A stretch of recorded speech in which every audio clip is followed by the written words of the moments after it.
कल ये तेरी बीवी फोन सब्जी की दुकान में भुलाई। वो तो भला है कि पहले भी 5 बार भूल चुकी है, तो लोगों को पता है कि ये मोबाइल तेरी बीवी का ही है। अरे तो कौन सा आईफोन है जो लोग दबा लेंगे? 2 कौड़ी का फोन है, न लाइट चलती है न आवाज आती है, बस नाम का फोन है ये, नाम का। अरे नाम के फोन पर तू घंटों पंचायत करती है, न जाने क्या काम होता है। अरे कौन से शहर बाजार में तू काम करती है? बहू सास से जीत तो सकती नहीं थी, वहीं से चली जाती है, लेकिन हाँ भूलने की आदत उसकी अब भी रहती है। सुनो, नहाने जा रहा हूँ, ऑफिस के लिए देर हो रही है, तो जरा ये शर्ट प्रेस कर देना। और हाँ प्लीज, और कोई शर्ट धुली नहीं है तो थोड़ा ध्यान से करना, ठीक है? अरे हाँ पता है, हर बात पर सिखाया मत कीजिए। इस घर में शादी करके तो ऐसा लग रहा है कि सामान्य ज्ञान की क्लास ही चलती रहती है, हर वक्त परेशान करके रख दिया है। पति नहाने जाता है और बीवी लग जाती है पति की शर्ट प्रेस करने कि तभी बाहर से आवाज आती है, कोई गरीब साधु को रोटी दे दे। अरे बाबा भूखा खड़ा है तेरा द्वार देवी, बाबा को भिक्षा देकर पुण्य कमा ले देवी। ओहो, ये तो पुण्य की बात है कि बाबा दरवाजे खड़ा है। अब इसकी आवाज सासू माँ को सुनाई नहीं देगी, लेकिन मैं और ये कमरे में हल्के से बात कर ले तो क्या, अरे घूसी चली आती है। चलो पहले बाबा को ही रोटी दे देती हूँ। अब क्या था, रिंकी जाती है बाबा को रोटी देने, लेकिन पीछे छोड़ जाती है पति की शर्ट के ऊपर प्रेस, वो भी गर्मा गर्म। अरे बाबा रोटी तो ले लो, बस ये बता दो कि मेरी किस्मत कब जगेगी। ससुराल में हालात टेबल टेनिस के बॉल की तरह हो गए हैं, कभी कोई इधर फेंकता है तो कभी कोई उधर फेंकता है, कोई इधर मारकर उधर फेंक देता है। समझ में ही नहीं आ रहा कि ये भूलने की आदत कैसे ठीक होगी। कोई उपाय हो तो बता दो ना बाबा।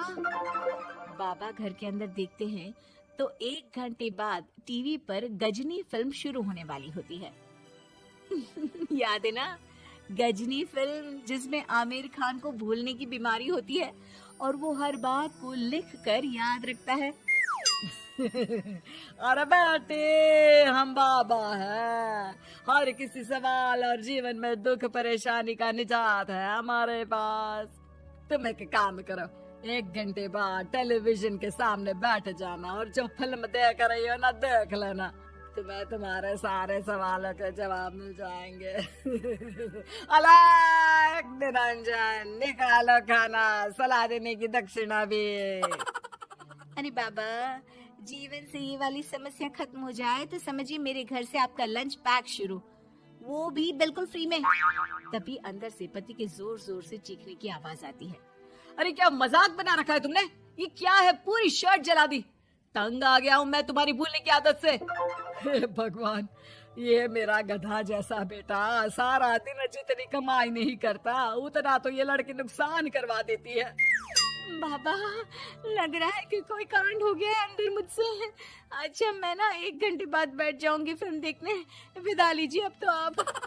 जैसे ही वो घर के अंदर जाती है, सामने पति खड़ा होता है फटी शर्ट पहनकर। ओह, माफ करिए, पापा आ गए थे दक्षिणा के लिए। अब कर्म और धर्म का लेखा जोखा भी तो संभालना है ना जीवन में, तभी तो चली गई थी उन्हें रोटी देने। वैसे खुशी की बात है, बाबा ने कहा है कि 1 घंटे बाद टीवी देखना, और टीवी देखते ही मेरी ये बीमारी का निजात निकल जाएगा। हाँ, और जो नुकसान हो गया है यहाँ, वो क्या तेरा जोगी बाबा भरेंगे? देखिए प्लीज, शर्ट बदल लीजिए ना। नहीं, आज तो मैं ऐसे ही जाऊंगा ताकि लोगों को भी पता चले कि कैसी भुलक्कड़ बीवी के साथ निभा रहा हूँ मैं। शुक्र मानो कि छोड़ा नहीं है तुमको। पति की ये बात तो अब रिंकी के तन बदन में लग जाती है। वो सोच लेती है कि अब किसी भी हालत में वो अपनी ये भुलक्कड़पन की बीमारी को खत्म करेगी। फिर क्या था, पति तो फटी शर्ट पहनकर चला जाता है और 1 घंटे बाद बहू कमरे में सो रही होती है कि सास आ जाती है। अरे भुलक्कड़, तुझे तो फर्क नहीं पड़ता, लेकिन हम लोग परेशान हो चुके हैं। जा, तेरा बाबा बोल रहा था ना 1 घंटे बाद टीवी देखना, तो जा देख, क्या पता कुछ सुधार हो जाए। बहू टीवी खोलती है तो सामने चल रही होती है गजनी फिल्म, जिसमें आमिर खान शरीर में या दीवार में लिखकर अपनी चीजों को याद रखता था। उत्तरी, वाह, ये तो सच में बड़ा सही आइडिया है। इससे मुझे याद रहेगा कि क्या करना है और क्या नहीं। अब तो मैं भी सब सीख लिया करूंगी। वो टीवी बंद करके किचन में जाती है कि सास की आवाज आती है। अरे तेरी बुआ सास आ रही है, खाना बना लेना उसके लिए भी। जी माँ जी, बिल्कुल बना लूंगी। और सुन, वो कल वाला जो आटा बचा था ना, उसकी 2 रोटी बुआ सास के लिए बना देना। आटा पड़ा पड़ा खराब ही हो रहा है। बहू फटाफट रोटी बनाती है, लेकिन तभी उसे ध्यान आता है कि बुआ सास की रोटी तो पुराने आटे से बनानी थी। वो पुराना आटा लेकर रोटी बनाकर उस पर पेन से लिख देती है, पुराने आटे की रोटी बुआ जी के लिए। अरे क्या बन रहा है खाने में? भाभी, आपकी बहू की क्या हाल है?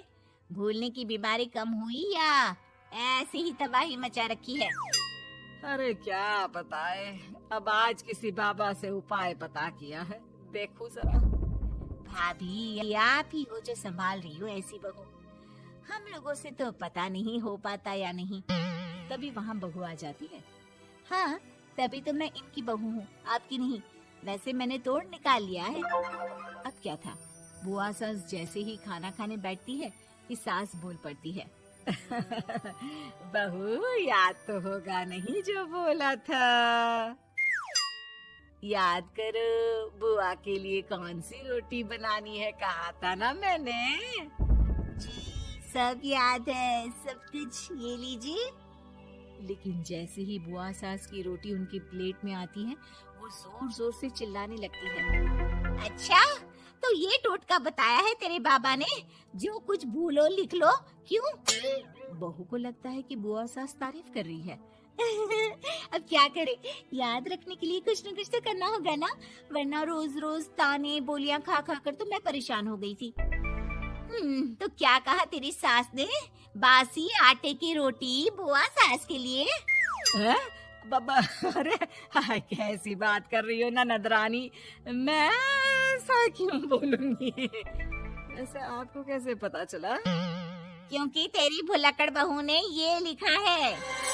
बहू सबके सामने वो रोटी रख देती है जिसमें लिखा होता है, बुआ सास की रोटी बासी आटे की।